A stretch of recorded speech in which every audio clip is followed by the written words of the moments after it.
Salut tout le monde et bienvenue dans cette nouvelle vidéo.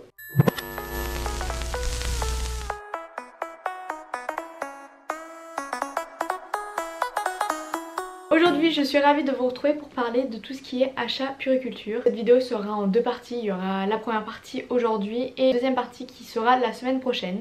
Dans cette partie là on va parler de tous les achats que j'ai regretté d'avoir acheté, enfin les gros flops des achats autour de bébé. Voilà, et la semaine prochaine on parlera des gros coups de cœur que j'ai eu sur tous les achats autour de bébé. Voilà, pas de la marque mais vous voyez. Avant de commencer cette vidéo, n'hésitez pas à venir me rejoindre sur mon Instagram, donc le lien est en barre d'infos. On va commencer tout de suite par le plus gros achat que, le plus gros niveau budget et que je regrette énormément d'avoir acheté. Donc c'est le cododo. Donc je vais m'expliquer parce que en fait je fais du cododo avec ma fille depuis sa naissance. Et je compte pas arrêter pour le moment en tout cas, mais du coup je vais vous expliquer pourquoi le cododo en fait. C'est pas le cododo en lui-même, enfin le lit en lui-même qui me dérange, ça c'est un investissement extraordinaire et c'est vraiment indispensable si on veut faire du cododo sur de la longue durée, vous voyez. Mais moi en fait avant d'avoir ma fille je voulais vraiment le haut niveau du cododo. Donc il y a deux types de cododo en fait. Ça fait un peu trop de cododo là non? Il y a du coup le lit en fait qui s'ouvre avec une poignée en fait qui se lève et qui se ferme avec la poignée en fait, genre on va dire un petit peu automatique on va dire. Et il y a le deuxième cododo qui s'ouvre en fait avec un zip qu'il faut, enfin c'est un peu compliqué, j'essaierai de mettre des photos pour vous expliquer. Vous voyez, mais je pense que vous voyez si vous regardez cette vidéo, vous comprenez les deux types de cododo qu'il y a. Enfin bref, le deuxième c'est avec une barre qu'on doit accrocher et qu'on doit zipper en fait le tissu autour de la barre. Et en fait comme je souhaitais allaiter et que j'ai allaité pendant 2 mois, je me suis dit, et en plus je suis une très grande dormeuse, je savais que les nuits allaient être très compliquées. Donc je me suis dit en fait autant acheter en gros le très haut de gamme niveau cododo pour me faciliter la vie. Et en fait je me suis dit le cododo, la barrière serait toujours fermée en fait quand elle dormait. Enfin voilà, je pensais sincèrement que quand ma fille allait dormir j'allais remonter la barrière. Et donc je me suis dit la nuit quand elle allait me réveiller toutes les 3 heures, toutes les 2 heures et tout, que j'aurais trop la flemme en fait de zipper le truc, de remettre la barre, de remettre le tissu, nanana. Et que je me suis dit en fait je vais me faciliter la vie en prenant la poignée, en la baissant et en la remontant, en la baissant, en la remontant. Voilà, donc je m'étais vraiment dit ça dans ma tête. J'ai eu ma fille et au final cette barrière ne s'est jamais remontée. Voilà, en fait clairement dans le cododo la barrière est toujours ouverte face à mon lit en fait. Je ne l'ai jamais remontée, je l'ai jamais mis en mode lit simple quoi, vous voyez. Je la laisse toujours ouverte cette barrière en fait, parce que c'est beaucoup plus pratique de la laisser ouverte sincèrement. La nuit j'ai trop la flemme de la remonter. Quand tu dois remettre ta fille dans le lit, t'as pas envie de la remonter, surtout que si elle se lève la nuit, qu'elle veut juste la sucette, qu'elle veut juste le doudou, qu'elle veut juste un petit bisou, un petit câlin, sincèrement ouvrir fermer, ouvrir fermer. En plus moi ma fille à chaque fois elle crache sa sucette et après elle la cherche pendant 10 ans et elle pleure parce qu'elle la trouve pas. Donc du coup je suis tout le temps en train de lui remettre la sucette et sincèrement si j'aurais la barrière fermée en fait, ça me prendrait vraiment le chou. Donc du coup je la laisse toujours ouverte, comme ça en plus elle peut me regarder, moi je peux la regarder, la surveiller, etc. Donc du coup ça ne me sert strictement à rien d'avoir mis aussi cher dans un cododo. J'aurais dû prendre la gamme en dessous en fait avec juste les scratchs ou les... Et aussi je trouve que le cododo en lui-même ne sert pas à grand chose. En fait si vous avez un lit à barreaux, si vous avez une chambre à part et que vous souhaitez faire dormir votre bébé dans la chambre à part un jour, si vous avez un lit à barreaux qui rentre en fait à côté de votre lit à vous sincèrement et qui une des barrières se s'ouvre en fait, ça ne sert strictement à rien d'acheter un lit en plus. Enfin moi je sais que chez ma mère elle a un lit à barreaux en fait, on a ouvert en fait des côtés et qu'on a collé au lit et ça marche très bien en cododo également. Donc voilà, nous le nôtre on pouvait pas le faire parce qu'on a pris un lit super haut parce que mon copain est grand, donc on a pris un lit super haut qui n'allait pas passer dans notre chambre. Mais voilà, sinon si vous avez un lit à barreaux qui passe très bien à côté de votre lit et qui s'ouvre, prenez ça. Ou alors si vous souhaitez faire du cododo genre 1, 2 mois, 3 mois, sincèrement vous prenez pas la tête à acheter un cododo. Ce que vous faites c'est que vous prenez la nacelle de votre poussette et ça fait très bien l'affaire. Vous mettez la poussette à côté ou juste la nacelle à côté. Sachant que petit point matelas, j'ai acheté un cododo qui coûte, je sais même plus combien il a coûté, mais il a coûté très très cher. Sincèrement très très cher, c'est un Chico. Le matelas est éclaté au sol. Voilà, il est éclaté au sol. On va passer au deuxième achat que j'ai acheté et qui n'a servi strictement à rien. C'est le recueil d'allaitement, enfin le recueil de lait, je sais pas comment ça s'appelle. En fait c'est quand vous faites, quand vous allaitez du coup, quand vous faites téter votre enfant sur un sein, automatiquement le deuxième il va couler aussi, psychologiquement le lait ça va sortir. Et du coup il y a des recueils qui existent en fait, qu'on met sur le sein en fait, c'est comme un espèce de tire-lait mais qui tire rien en fait. J'ai dû l'utiliser 2 secondes, ça m'a saoulée parce qu'il fallait tenir bébé, nanana. Franchement ça m'a saoulée, je préférais mettre un coussinet d'allaitement ou soit mettre un bavard directement sur mon téton et l'affaire était réglée. Pour ce qu'on recueille en plus son lait, on va pas le congeler sincèrement, donc pour moi ça n'a servi strictement à rien et je l'ai revendu directement. Voilà. Ensuite on va rester sur l'allaitement, un tire-lait. Alors sincèrement le tire-lait, achat le plus inutile au monde. Après pour ma part encore une fois, tous les achats que je vais dire là c'est pour ma part. Un achat que j'ai fait pour moi qui est inutile, peut-être que vous allez le trouver vous utile, enfin voilà, c'est, ou inversement un achat pour vous c'est totalement inutile, pour moi ça va être super important. Je disais du coup le tire-lait, sincèrement le tire-lait c'est l'achat le plus inutile que j'ai fait également. Ma mère m'en avait acheté un, j'en avais acheté un aussi de la marque MAM, mais sincèrement pour moi ça ne sert strictement à rien. Le mieux c'est de prendre un gros tire-lait en fait en pharmacie, on peut le louer, c'est par la sécurité sociale si vous avez... Ah mais t'étais là toi? Je suis choquée. Remboursé par la sécurité sociale si vous avez une ordonnance. Donc pour moi le plus important en fait c'est le tire-lait de pharmacie. Il marche 10 fois mieux, il est beaucoup plus adapté au sein parce que du coup on choisit les tétrelles qui est adapté à son type de mamelon. Et puis même c'est beaucoup plus physiologique en fait niveau succion en fait du tire-lait, c'est à peu près la même chose que la succion en gros du bébé, alors que les tire-laits manuels ou les tire-laits électriques qu'on achète dans le commerce, sincèrement ça marche pas du tout, ça stimule absolument pas la lactation. Vraiment si vous essayez de stimuler la lactation c'est pas avec un tire-lait que vous achetez à Leclerc, ça c'est clair. Ensuite ça on m'avait dit avant que je tombe enceinte, enfin non, quand j'étais enceinte, on m'avait dit achète plein de body parce que c'est hyper utile. Faux! Moi je me suis dit ok, si tout le monde dit que les body c'est très utile, ben je vais en acheter plein. Mais sincèrement c'est du mytho, c'est clairement du mytho.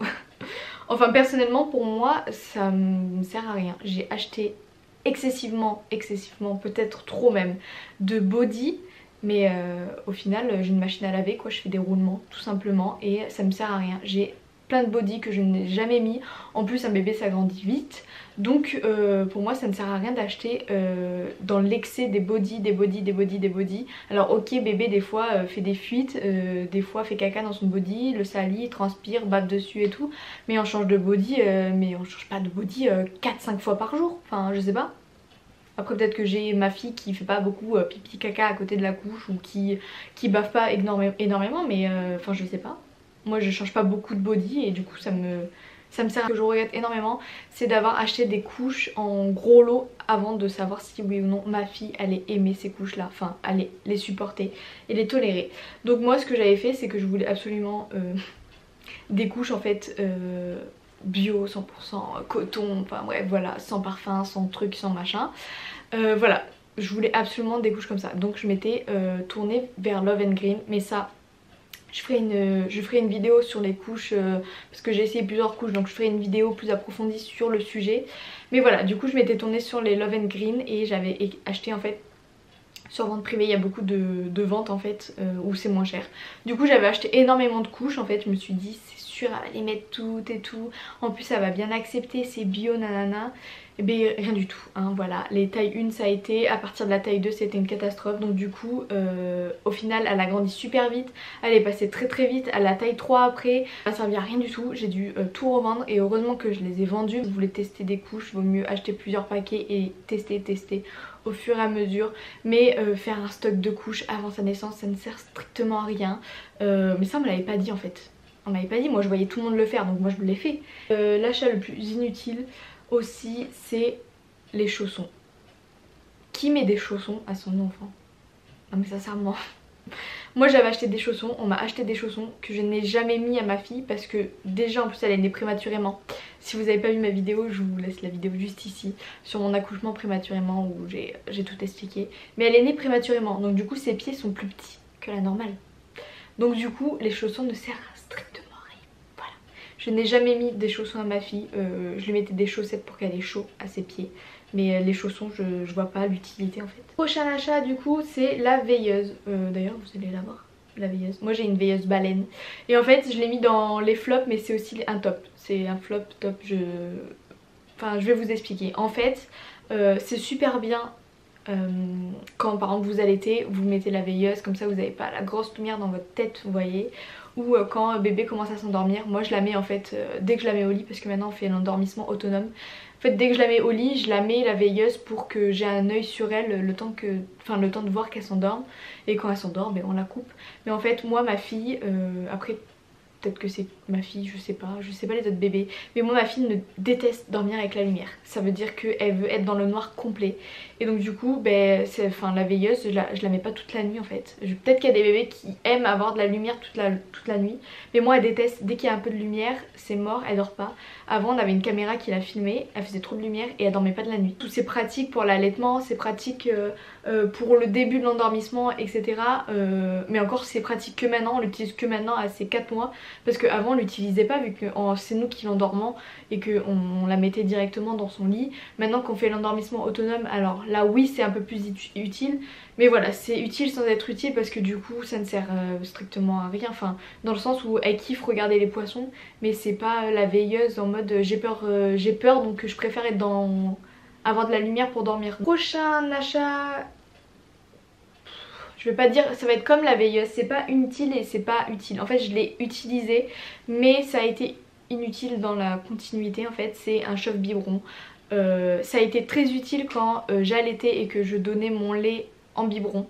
Parce que je préférais que mon lait soit chauffé à température ambiante. Voilà, mais... Enfin tiède. Pas température ambiante, tiède. Je préférais que mon lait soit chauffé, soit un petit peu chauffé en fait pour lui donner. Mais en fait le problème c'est que quand j'ai arrêté d'allaiter, que j'ai arrêté de tirer mon lait et de lui donner mon lait au biberon, après l'allaitement ça n'a pas été utile tant que ça en fait parce que du coup je suis passée à du lait artificiel en fait, du lait en poudre et à partir de ce moment là j'ai décidé de ne plus chauffer le lait parce que je lui ai chauffé le lait et je lui ai donné à température ambiante et ça ne changeait absolument rien pour elle, enfin elle s'en foutait totalement, elle aimait les deux donc je me suis dit autant faire la simplicité et autant lui donner du lait à température ambiante. Voir quand on va passer au petit pot à la diversification alimentaire peut-être que du coup ça nous aidera parce que nous on a pris un chauffe biberon qui chauffe également les petits pots. Donc je me dis si on sort un petit pot du congèle ça sera peut-être plus utile. Voilà. Ceci dit notre chauffe biberon est super top niveau rapport qualité-prix. Je vous mettrai une photo duquel on a parce que je me souviens plus du tout de la marque. Mais sincèrement on l'a payé vraiment pas cher et comparé à d'autres qui sont beaucoup plus chers il est extra parce qu'on peut faire décongeler, on peut chauffer un lait qui est à température ambiante ou on peut chauffer un lait qui vient de sortir du frigo et en fait on a plusieurs modes et par rapport aux millilitres qu'on met d'eau en fait ça va chauffer, enfin en fait ça va dire directement le temps qu'il faut de chauffe en fait pour que la température soit idéale. Ensuite on va parler de baignoire parce que je trouve que c'est comme la veilleuse, c'est comme le chauffe biberon, c'est un top et un flop à la fois.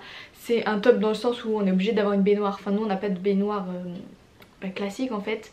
On a acheté du coup une baignoire à pied et c'est très bien mais par contre il faut qu'on en parle.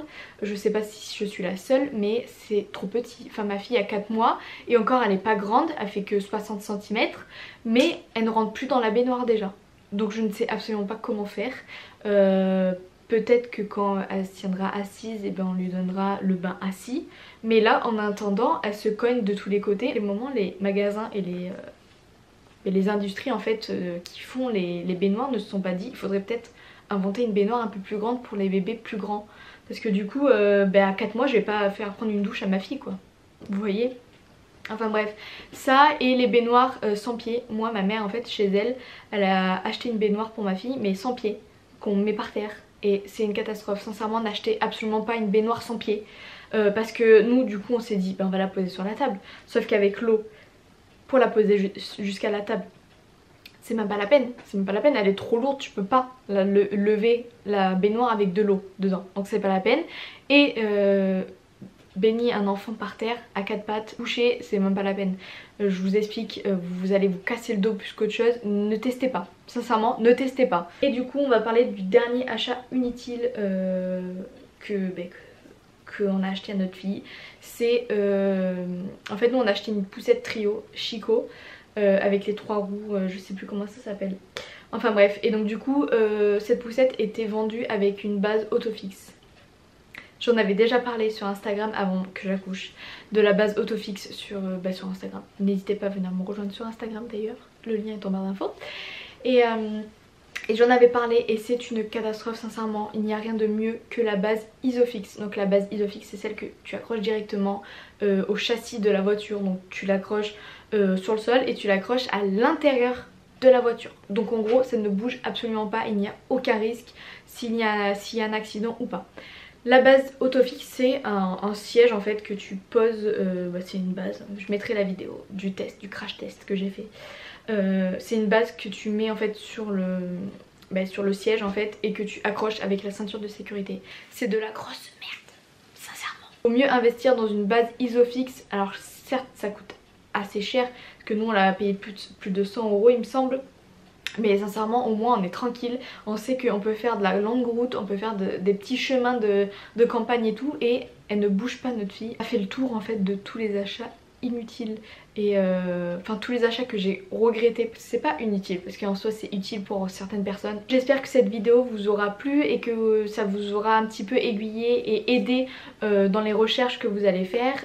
Voilà, je vous fais des gros bisous, je vous retrouve la semaine prochaine du coup pour parler des achats qui me servent énormément avec ma fille. Et des gros bisous et encore une fois n'hésitez pas à me suivre sur Instagram, il y a mon groupe Facebook aussi en barre d'infos et il y a également mon TikTok, mon Vinted, enfin tout ça. Donc n'hésitez pas à regarder. Voilà, je vous fais des gros bisous.